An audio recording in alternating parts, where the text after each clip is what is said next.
So welcome to our Sunday question and answer session.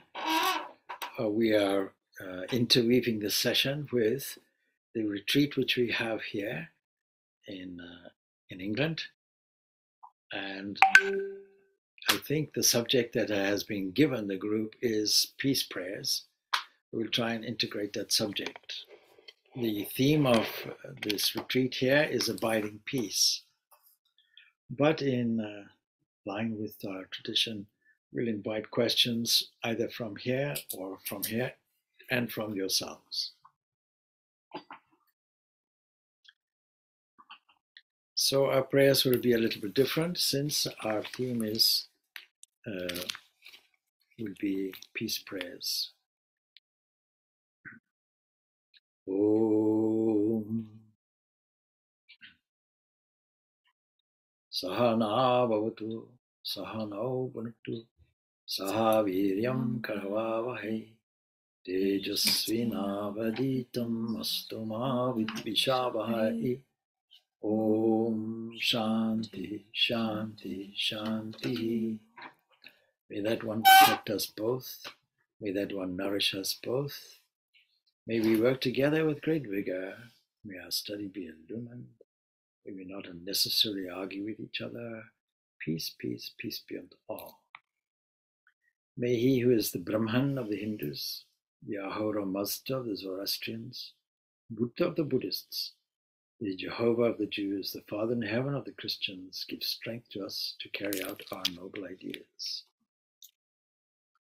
Om Sarve Bhavantu Sukhina, Sarve Shantu Niramaya, Sarve Bhadrani Pushyantu, Ma Kashit Dukhabhag Bhavet. May all beings be prosperous and happy. May all be free from illness. May all achieve perfection in this life. May none suffer from miseries in this world. This is an adaptation of St. Patrick's prayer. May divine strength pilot us, divine power uphold us, divine wisdom guide us, and the wisdom of God guide us. The divine is with me, before me, behind me, in me, beneath me, above me, on my right, on my left, when I lie down, when I sit, when I stand. The divine presence is in the heart of all. Om Purnamada Purnamidam Purnat Purnamadachyate Purnasya Purnamadaya Purnamivavashishyate. Om Shanti Shanti Shanti. Om Sham No Mitra Sham Varunaha Sham No Bhavat Vyaryama Sham Na Indra Brahaspatihi Sham No Vishnuro Kramaha Namo Brahmane Namaste Vayo Tam Evam Pratyaksham Brahmasi Tam Evam Pratyaksham Brahma Vidichyami Itam Varishyami Satyam Varishyami Tanmam Avatu Tadvaktaram Avatu Avatu Mam Avatu Vaktaram. Om Shanti Shanti Shanti. So these are some peace prayers. There was one which starts off with Om Sarve Bhavantu. May all be prosperous and happy. May all be free from illness. May all achieve perfection in this life. May none suffer from miseries in this world. And then another prayer which we read out, 3 prayers additional to that. That is infinite. This is infinite. The infinite proceeds and comes out of the infinite. We can also say the fullness. Then taking the fullness of the fullness, it remains as the fullness alone. May that friend, that being that acts as a friend, be blissful to us. May that being that acts as fluidity and flow be blissful to us. May the shining ones be blissful to us. May the one that brings us rainfall and food be blissful to us. May wisdom be blissful to us. May the all-pervading of long strides be blissful to us. A salutation to that Supreme Absolute, a salutation to that one who moves everywhere and invades everywhere and gives life to everyone. May that indeed, that immediate, supreme, close to us, that alone I shall call the direct Absolute. I shall call it righteousness, I shall call it truth. May that one protect me. May that one protect the one that recites this. May that one protect us. May that one protect the one that recites this. And peace, peace, peace be unto all. Now these are all known as peace prayers, and we can discuss that later, but first we'll invite some questions. And I'll mute the microphone so that you can formulate your questions, but there may be questions from here. Starting now. Not so much a question, but a kind of reflection, really. We were talking at breakfast about the avatars, the different manifestations, and how it could come to be that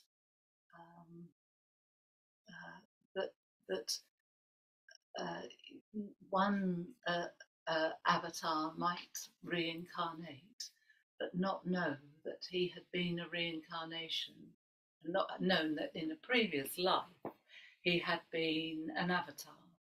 And that I was just reflecting on how freeing that idea is, that there's immense possibility in that, even though both in the sense of being able to kind of revere all manner of gods and avatars, and yet revere at the same time each individual's potential or avatarness, as it were, because it seems like there's completely fresh starts available in all manner of directions, both inwardly in terms of lives going on, of all the different religions, and that there isn't sort of this great fixed thing of even God is a sort of separate being. But I was just pondering upon that. It's okay, I'll try and summarize. Yes, I couldn't say it again. I wouldn't be able to say it again. In many religions, there is a concept of avatar. Avatar means some being descends and dwells amongst us. And this is summarized in John's Gospel. The Word was made flesh and dwelt amongst us. So what is this word? And we have to take the whole of relative existence to understand it.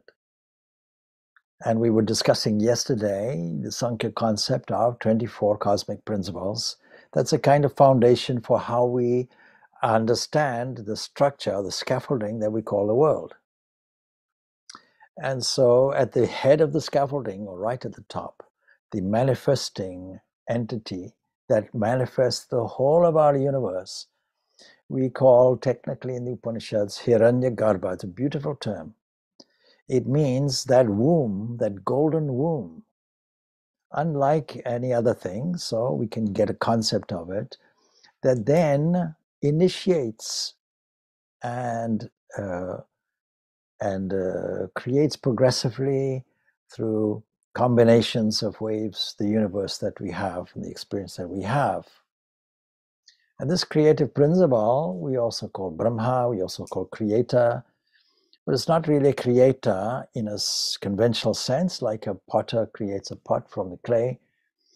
It is something that is manifesting from itself, like a spider weaving a web from itself. It doesn't require a Mrs. Spider to do it. So what is the first emanation that comes from here? The first emanation is called Word. That's why John's Gospel takes it. It's a Neoplatonistic concept. They got it from Persia and India and what have you. But anyway, regardless of it, in the beginning was a word, because word and concept is the same thing. Word means there's a vibration. We register this vibration to the human ear as the sound symbol Om. And from there, all the other vibrations come, and we are living in a play of waves that we take incredibly seriously. We fight over it. We have jealousy over it. We want more of it. We fear it. We doubt it. Yet we live with it. It's like living with your worst neighbor. But except it's inside you. And it takes a shift in attitude and our geography of where we live that will solve the problem of fear and doubt, all the things that are disrupting our peace. So you see, often the peace gets disturbed on a vast, in a vast way, globally, you might say. And so the cosmic mind, according to the theology, says, not only do I manifest at the beginning of everything, so-called, at the beginning of a cycle, not only do I do that, and we don't say creation, we now more accurately could say Shristi. It means a projection from itself. And the first thing that is projected is this original powerful vibration that continues and variegates as a you and a me, ultimately as ears that hear sounds, as pressures on the skin, and all these other combinations of water and radiation, fire and electricity and magnetism, and all the forces that we find energetically around us and concretized as solid things. But when all of that in our small world of experience gets upset, because this cosmic mind is the author of consciousness itself, because all the things in the universe have the characteristic of self-awareness is an example, consciousness, intelligence. We won't have life unless certain amino acids fold in a certain way, and the chances of that happening is about 10 to the power of 300. It's just incredible. Otherwise, if it's folded in a different way, we don't have life. So there are people who have a theory of intelligent design, and we would have to surely admit that there's surely nothing random about the rhythm, about all the constants that make this delicate life of ours. And it's incredibly complex. And where does it originate? You can't get something from nothing. You can't get intelligence from non-intelligence. You can't get consciousness from unconsciousness. You can't get existence from non-existence. So this is also called cosmic mind. This is a cosmic mind. This is the personalized God. So therefore we can also call it cosmic Christ, cosmic Buddha, whatever we like.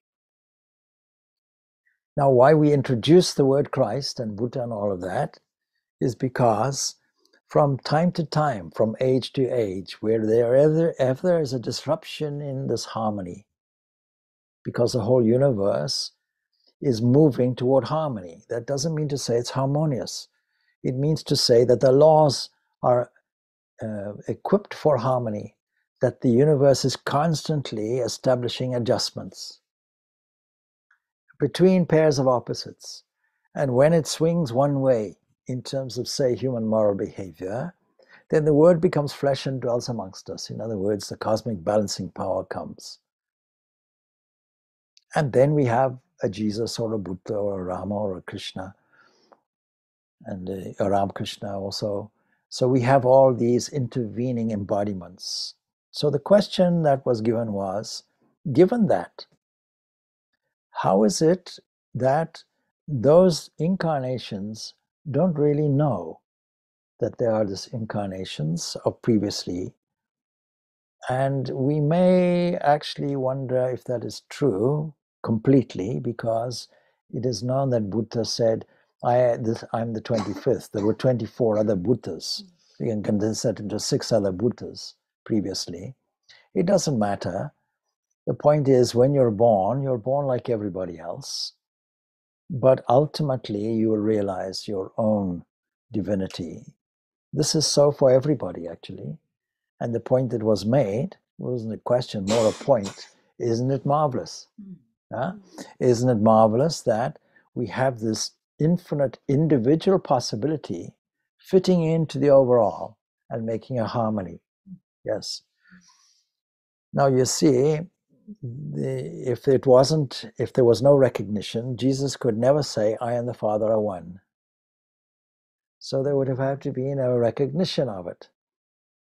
And Buddha was a person, Gautama Siddhartha, and some theologies will say that he was a divine incarnation, and others will say he was an ordinary man who just took it. It really doesn't matter, because that state of Buddhahood, that state of identification, as it were, with cosmic mind, is the same as if cosmic mind was there erupting as a word being made flesh and dwelling amongst us. And we know that Brahma cannot create without this issue of this word, Vak. It's a feminine thing, Vak Devi, which comes to us in Hinduism as Saraswati. And Saraswati, therefore, is the feminine energetic side of Brahma. You'll notice in Hindu theology that whoever is a male deity will require a female energetic expression. You must have noticed, because in the domestic environment, men can never find socks, the women have to do it. So you can see the active feminine side there. We can, split the world up into pairs of opposites, masculine, feminine, positive, negative, good, bad, and so on. I'm not identifying one with the other or anything like that. It's just that we live in a world of balancing opposites, where a constant adjustment and readjustment has to be made. And we can't say it is just random. We can't say it's just by chance. This conscious element which is there. Now, when we understand how the word becomes flesh and dwells amongst us, it gives us a unique opportunity. Because how do we conceive of God? How do we conceive of something that has no parts in space and no movement in time, or no change? Our whole world is to do with space and parts and aggregates and time and change. How do we conceive of something that is way transcendent over that? Fortunately for us, this cosmic mind can come down and give us the highest possible ideal of perfection. And therefore, our devotion toward that, because we are humans, we have to have this anthropomorphic version of the Absolute. The Swami Vivekananda gives a wonderful definition of what is Ishvara, or God. God is the highest reading to the human mind of the Absolute. What a wonderful expression. He gives another wonderful picture. Imagine there's a circle whose circumference is nowhere, but whose center is everywhere. This is what we call God. Now the next question is, do we notice it? If that is true, do we notice it? Chances are we don't. We just know the outside covering of it. We know the ultimate crust or manifestation of it, the crest of the wave of it, within our small range. And then we become defensive. And then we're beset with imaginative fears and doubts. And why is that? It's because we don't see the sum totality of it. We're only seeing the parts, and we're relating to the parts. And so I was saying earlier, before this broadcast, I was saying how several steps have to be made in order to access this understanding of our own inner peace. First of all, we're looking for peace. Well, you don't have far to look. It's right inside you. It's right here and it's right now. But why do we feel disturbed? Well, it's because we didn't tune into that. We didn't make a recognition. It's there. It's like somebody walking around with glasses up here and asking everybody, have you seen my spectacles anywhere? And they say, well, you yourself look like a spectacle, but they're on the head, actually, you see. You're carrying them around with you. Whatever we're looking for is already here, and it's all within us. There's nothing that comes from outside. Swami Vivekananda makes this abundantly clear in his superb talks on Raja Yoga, that there's nothing that ever comes from outside. It's all coming from inside, within you. Don't blame somebody else. It's all within you. And therefore, accessing it is within you. So some practical steps. We assume that you all have a private space where you can sit in the morning and evening, at least that much, or whenever you are troubled, and go to that place as a place of peace, where you can reconstruct in your own memory all the gardens in the world. You have an abundance of botanical gardens in your head, so to speak. Bring them out. You don't have to think of your gossiping neighbor. You don't have to think of wars happening in far-off lands. You don't have to wonder, when will Andromeda crash into my galaxy? Leave it be. It's not going to happen in your lifetime anyway, and you have no control over these external things except one very powerful thing, the power of thought. Thought is more powerful than a sunbeam, more powerful than a photon, more powerful than a beam of light. And so thought, the instant a thought arises in the mind, if it's not directed, it scatters away and normally ends up like in Jesus' language, like a seed cast on infertile ground. So you want to make the mind a fertile ground for the seeds of thought. The whole of spiritual life and experience is this purifying all the waves that go on in the mind of thought by means of redirecting them in a positive way, elevating them in a selfless, generous way, full of all the positive qualities you can think of. And because we think in words, it requires words.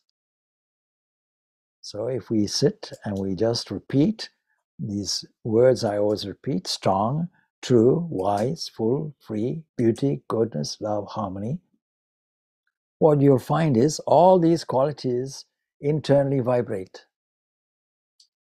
And don't think that thought is an insular thing. No. So we were saying that there was cosmic mind because there's only one cosmic mind, only one broadcasting station. We have an agency, a kind of transistor we pick up from the cosmic mind. And so therefore, every thought is infallible unless suitably neutralized by a counter thought.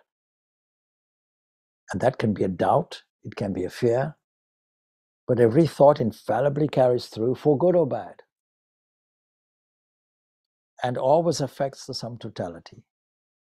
So therefore, what to do about wars in far-off lands? At least insert some powerful thought and sustain it. And we know that even if you sit in a cave and do it. See, people criticize people in monasteries and what have you. Useless, they sit there, they don't do anything, they don't uplift the world or anything. No, they're all meditating and praying, and that means they're sending positive thoughts. Don't think they don't affect anything. For the next 1,000 years, they're affecting it. So you in your little place can do the same with a spirit of positivity and generosity and beam that from yourself. Thought is a transformer, and only man has the capacity to make a transformation in this way. And that is why we repeat peace prayers. These peace prayers are not concerned with, Lord, give me peace. So let's examine some of these prayers because they reflect a beautiful mental attitude. So if we go back and say, okay, may all be prosperous and happy. Not may I be prosperous and happy. May all the prayers are for Sarvabhuta, all beings. And when we say all, we're not just saying all people, but all beings. There are more things than us. Yesterday we were taking a walk, and my eye happened to catch a dandelion, a beautiful yellow flower. And within that I saw a small movement. A little insect with its own private life, going about its own private business. Not even noticing me, so busy was it. And I saw it had wings. Very slim kind of insect, not exactly a fly, but a flying insect of some kind. A botanist would have identified it, no doubt. And wandering around the flower, going through its inner streets of the petals, oblivious to my existence. You see, in that, there's something called life. There's a divine impulse within it that enables it to move, and a divine impulse that looks like a flower. And the two are coordinating beautifully. And this life is beautiful when you see this. So what we view as God is right in there. Otherwise, how will movement take place? How will this combination take place? How will there be any coordination of this? Because obviously the flower is working in a cooperative sense with the insect, and the insect is benefiting from it, and the two are working together. If only humans would do the same. And if it's not that they should do the same on an individual basis, on the basis that I'm here, you're there, it's on the basis of holism, holistic world, a totality, seeing there the vastness behind it. And I mentioned that you can do it in two ways. You either see that anthropomorphized God with all the capacity of your creative imagination in everything. That's the first one. That has a great benefit. It mobilizes the heart, and it also mobilizes the imagination. It gives us a sense of reverence. It gives us a sense of adoration. It gives us a sense of wonder and thankfulness. That's what's required. If you can cultivate adoration, wonder, and thankfulness, what will your peaceful condition be? It'll be abiding. And then the second way may be, well, I can imagine now that I don't have any limbs of my own. They're simply things that hang. And all limbs are hanging limbs, and all legs are just static until that glorious divine grace flows through it and mobilizes all hands, all arms, all eyes, all limbs, and all cells of the body, and all things that move. It is a mobilizing thing, using these things as a framework for a divine flow of grace to flow through. And so our first understanding, seeing this being within, evolves to I'm seeing it through everything. And then as everything, I and the Father are one, as everything and beyond. This is the process. So progress your thought in this way, and gradually you'll get this peace that passes all the understanding, bit by bit. Let us take another peace prayer. Well, let us take St. Patrick's prayer even that we mentioned. You see, so may divine strength pilot us. I am not piloting me. You pilot me, please. You are the divine helmsman. You move my ship, please. I move as you make me move.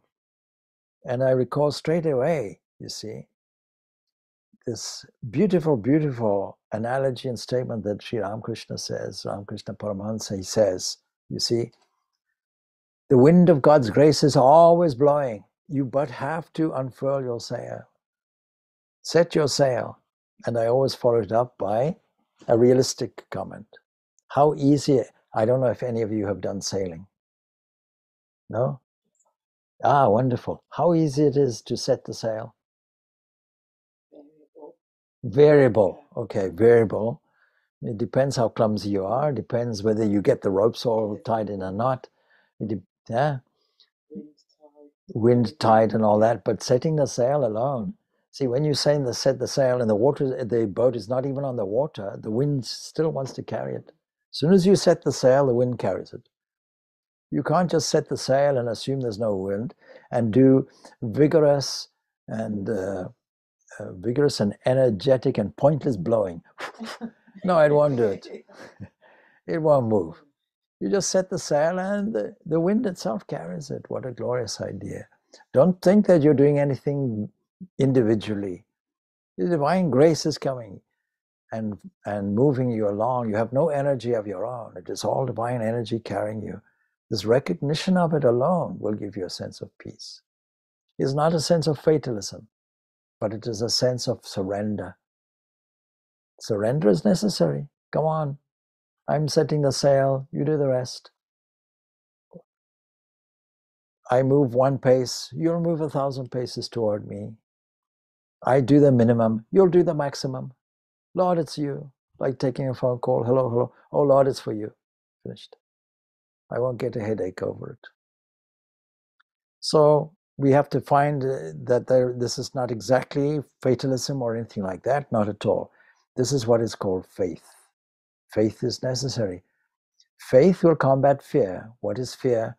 Fear is faith in heredity. My father is this, my X chromosome is that, my Y chromosome is this, my ancestors are all like that, and what an insignificant thing I am. And unfortunately, what a pity, the world's a difficult place, and I'm struggling like a beetle on the back, and I can't get in upright, and so on and so forth. All of this is a mindset which is associated with my mistaken understanding of who am I. I am not this individual struggling. I am not the biological species struggling for survival, fighting every inch, tooth and nail. So we have to change, shift our attitudes. And whenever we see the opposite, whenever we see this sense of individuality and this poor me come up, or fear comes up, or doubt comes up, or temptation comes up, then we register, it's coming as a wave. Now, resist ye not evil. Don't deal with it directly head on. Allow it to come and allow it to subside. Please come, please go. It's an internal meteor of life that has a right to come and go. Let it go, let it go. If you're hospitable, you say, come if you can. Stay if you want, have a cup of tea, go if you must. But I put something new in. That's the technique. Using the facility of time like a train, you put the next carriage in. And when you put the next carriage in, strong, true, wise, full, free, truth, beauty, goodness, love, harmony, put like that. Saturate the mind with it until it becomes habitual. This is all repetition, I'm telling you. But we often require this repetition to understand the principles. Take it as a game. Take it as a pleasant occupation. What is your occupation? I'm playing a game of tennis in the mind where every time you send me a wrong ball or a difficult ball, I'll return something positive.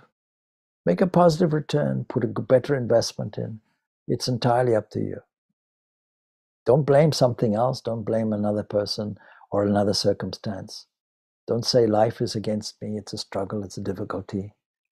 So I was saying yesterday, you see, and I've said it many times before, what is the psychological solution to Arjun's, in the Bhagavad Gita, Arjun's despondency, deep depression, nervous breakdown?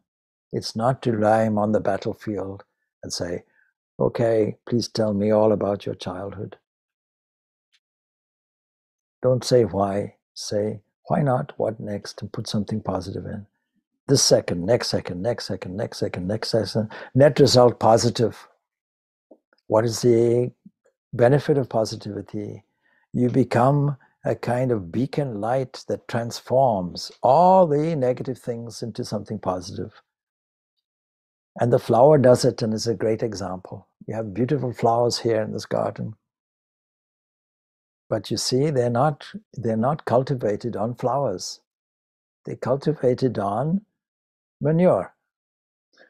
From manure, they're able to transform that into something glorious that smells much better than manure. You can't say my origin is manure. I think I should smell like manure. Please take the scent back. I have the wrong scent. You gave me the wrong scent. When you smell it like this, oh, terrible, terrible. Yes, because I'm built on manure. Inside it is an internal secret, an internal transforming capacity that takes all that manure of life, if you will, and transforms it into a glorious flower. What a beauty. What a glory. If the flower and the manure have a conversation, and the manure insists, no, you came from me, you should smell like me, the flower may say, with all due respect, Guru, I'm afraid I'll stick to my sense. Thank you. So we have a capacity to transform, and we do it by thought. Thought is the mobilizing, transforming thing that establishes abiding peace. And when we find it, we then settle into it, a kind of internal vacuum or a kind of internal place of poise that we're able to withdraw to and stand there, because that is our real nature. If it wasn't our real nature, we couldn't stand there. So these are some ideas associated with the subject of abiding peace and associated with your comment. Here is another example of a peace prayer. And when we say peace prayers, in the Upanishads, we have a peace prayer, peace invocation ahead of every Upanishad. But this is not ahead of that. This is just a standard prayer derived from the Vedas. Om Jyo Shantirantariksham Shantihi Pradivi Shantirapaha Shantira Sudhaya Shantihi Vanaspataya Shantir Vishwadevaha Shantir Brahma Shanti Sarvam Shantihi Shantireva Shantihi Sama Shama Shantiredi Om Shanti Shanti Shantihi. Many of you will know and be familiar with this prayer. May peace, you see, radiate there in the whole sky as well as in the vast ethereal space everywhere. This is highly meditative. If our subject is peace, then we can look to the sky. Now, the sky is more than just what we see. What we see as the sky, and don't say, which sky is it? So when we look at the sky, we're really looking at the vast beyond as seen by us in short wavelengths, blue wavelengths. The short end of the spectrum comes to our eyes as blue. And may peace radiate throughout there on the understanding that, in fact, it's happening. That means whenever we look at the sky, that should remind us of a vast area, as it were, or a vast feeling of peace, abiding peace. Now, when you look at peace, you'll be peaceful. If you want to be peaceful, we did it yesterday. You can play some music. We played some bowls, But you see, if you want peace, look at a peaceful person. Now, everywhere in the shrine, certainly, there's a beautiful portrait. You look at the face, it's not exactly a portrait, it's an impression, if you will. Now, supposing you painted that yourself, don't you think you'll be peaceful? Whatever you meditate on, that comes to you. If you meditate on peace, peaceful scenes, peaceful person, that peace comes to you. So if you look at the sky and register everything, but chances are your head is down. Chances are you never looked at the sky.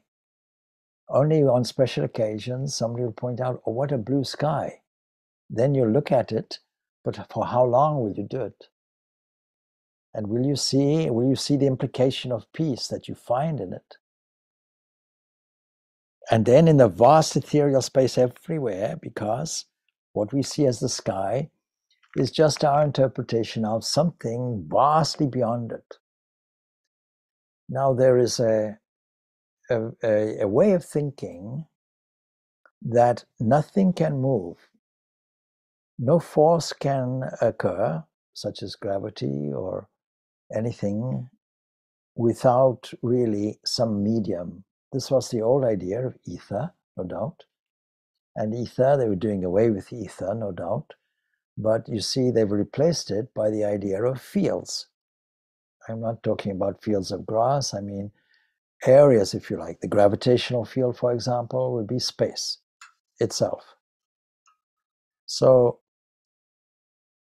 Isaac Newton understood that if you cannot have the moon affecting the earth unless there's a kind of series of forces going on that transfers that. Now, Einstein saw it in a different way. He saw space and time like a fabric, and the fabric itself was a medium.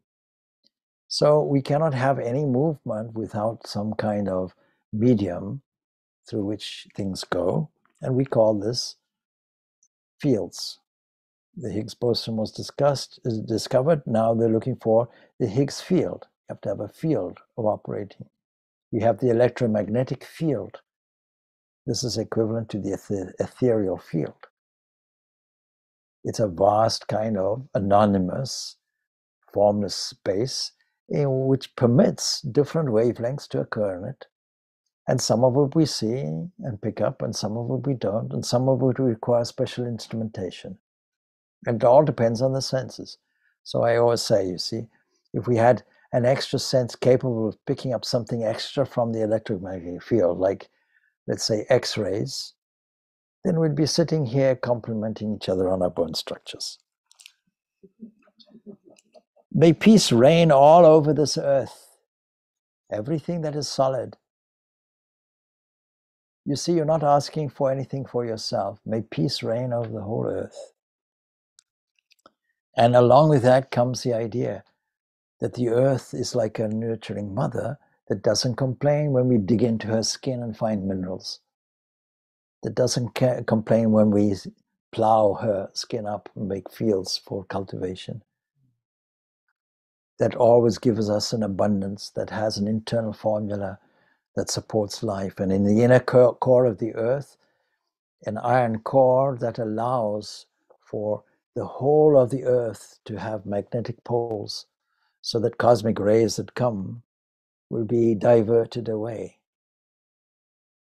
Without that, we don't have any life on this earth. All of this is highly meditative. We should pay wonderful attention to this as a good example of how to think. May peace reign all over this earth, in water and all herbs and trees and creepers. Supposing you say this prayer every day, will you not automatically be an ecologist with an ecological mindset, a mindset that has reverence for all of life? And may peace flow over the whole universe. May peace be in the Supreme Being, Brahman, and may there always exist in all peace and peace alone, and then peace, peace to all beings. How many times was peace mentioned here?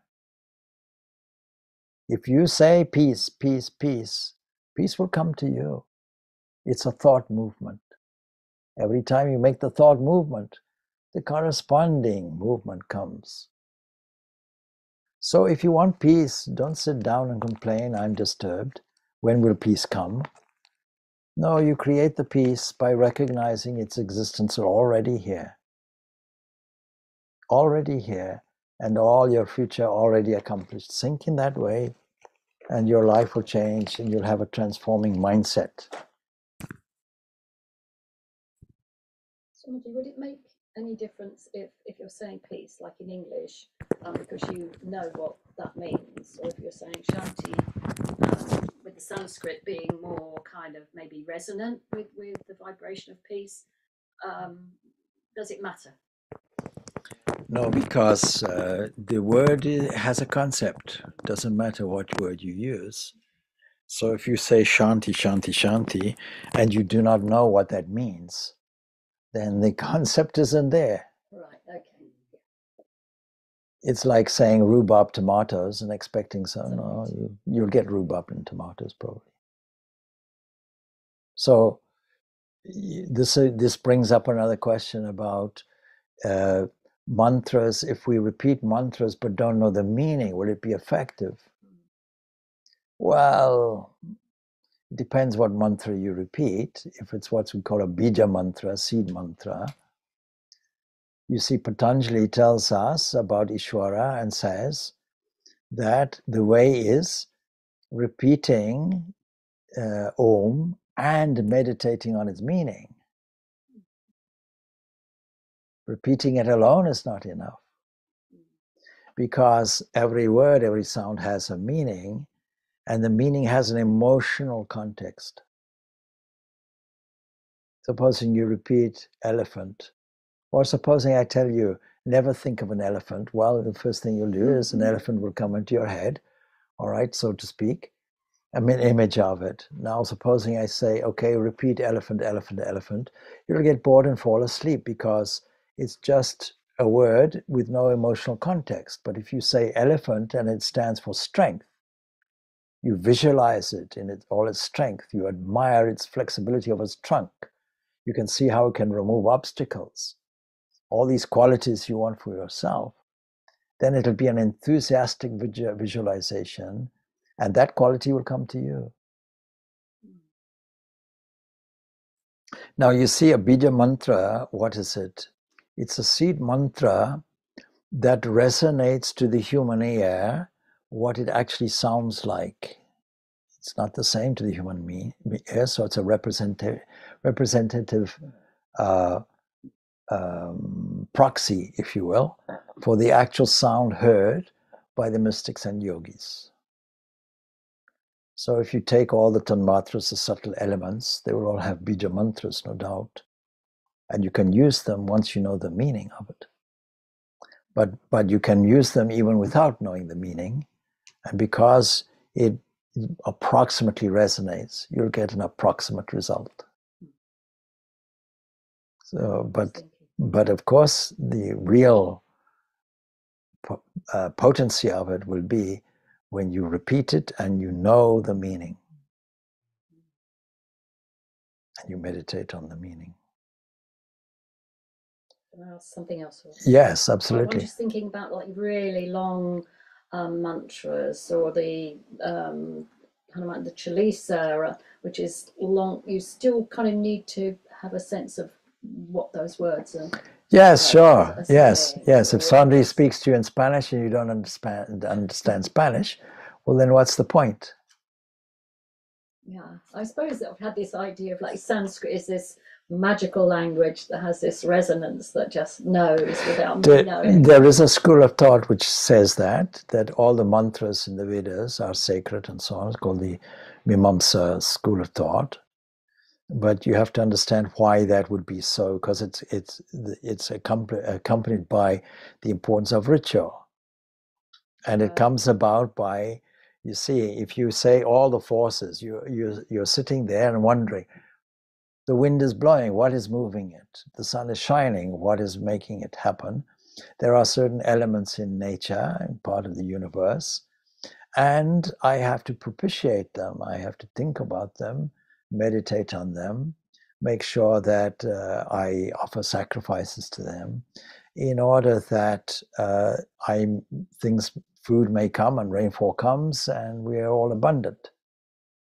Sooner or later, you may discover the potency of the thought represented in the mantra, and now you're not subject to these deities, you're controlling them. And this was the evolutionary phase of sacrifice that says, well, we can control these elements. We thought they're actually, subject to us. And then they've discovered the power of thought, because mantra means a protecting thought. Mantra comes from the same root as manasa, mind. Mandir comes from the same root, see? Mandir, mind, concentration. So you're mobilizing your concentrated thought, directing in a certain way, supporting it and underlining it, giving it great, great importance by adding kinetic movement to it called ritual. And that makes it even more important. We'll finish off. Om Shanti, Shanti, Shanti. Peace, peace, peace be unto all.